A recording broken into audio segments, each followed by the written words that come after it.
ಇಲ್ಲ ಮಾಡ್ತಾ ಇದ್ದಾರೆ. ಎಲ್ಲ SP ಗಳಿಗೂ ಕೂಡ ಸೆನ್ಸಿಟೈಸ್ ಮಾಡಿದ್ದೇವೆ.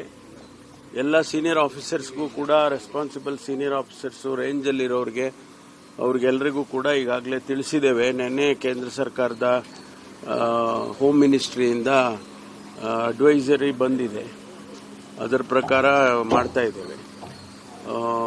ಲಾಂಗ್ ಟರ್ಮ್ ವೀಸಾ ಇರೋರಿಗೆ ಅಥವಾ ಆ ರೀತಿ ಒಂದು ಕ್ಯಾಟಗರಿ ಆಫ್ ವೀಸಾಗಳಿದೆ, ಅವರಿಗೆಲ್ಲ ವಾಪಸ್ ಕಳಿಸೋದಕ್ಕೆ ಏನು ಕ್ರಮ ತಗೋಬೇಕೋ ಅದನ್ನೆಲ್ಲ ತಗೊಳ್ತಾ ಇದ್ದೇವೆ. ಐಡೆಂಟಿಫೈ ಆಗಿದೆ ಸರ್, ಮಾಡ್ತಾ ಇದ್ದಾರೆ. ನನಗಿನ್ನೂ ಎಕ್ಸಾಕ್ಟ್ ನಂಬರ್ಸ್ ಗೊತ್ತಿಲ್ಲ.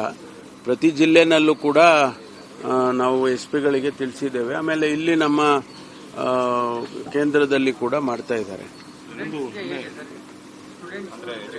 ಸ್ಟೂಡೆಂಟ್ ಇದ್ದವರಿಗೂ ಕೂಡ ಕಳಿಸ್ಬೇಕು, ಸ್ಟೂಡೆಂಟ್ ಇದ್ದಗಳಿಗೂ ಕೂಡ ಕಳಿಸ್ಬೇಕಾಗ್ತದೆ. ಯಾಕೆಂದ್ರೆ ಎಕ್ಸಂಪ್ಷನ್ ಏನು ಕೊಟ್ಟಂಗೆ ಕಾಣಲಿಲ್ಲ ಅವರು.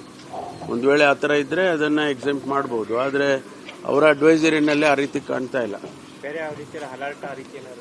ಅಲ್ಲ, ಅದು ಅಲರ್ಟ್ ಕಂಟಿನ್ಯೂಸ್ ಆಗಿ ಇದ್ದೇ ಇದೆ. ಆ ಘಟನೆ ಆದಾಗಿಂದನೂ ಕೂಡ ಇಡೀ ದೇಶದಲ್ಲಿ ಅಲರ್ಟ್ ಎಲ್ಲ DGಗಳಿಗೂ ತಿಳಿಸಿದ್ದಾರೆ. ಅದು it is an on going thing. ನಿನ್ನೆ ರಾತ್ರಿ ಲಿಂಗಾಯತರು ಮತ್ತೆ ಒಕ್ಕಲಿಗರ meeting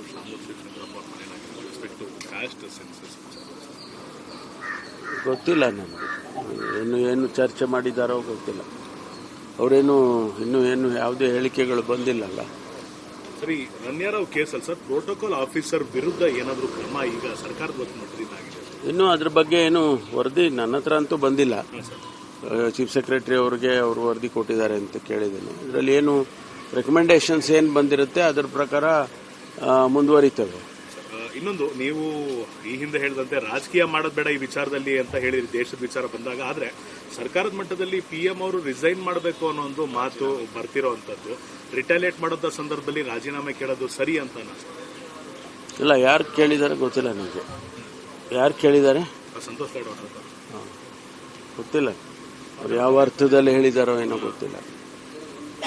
one in English sir.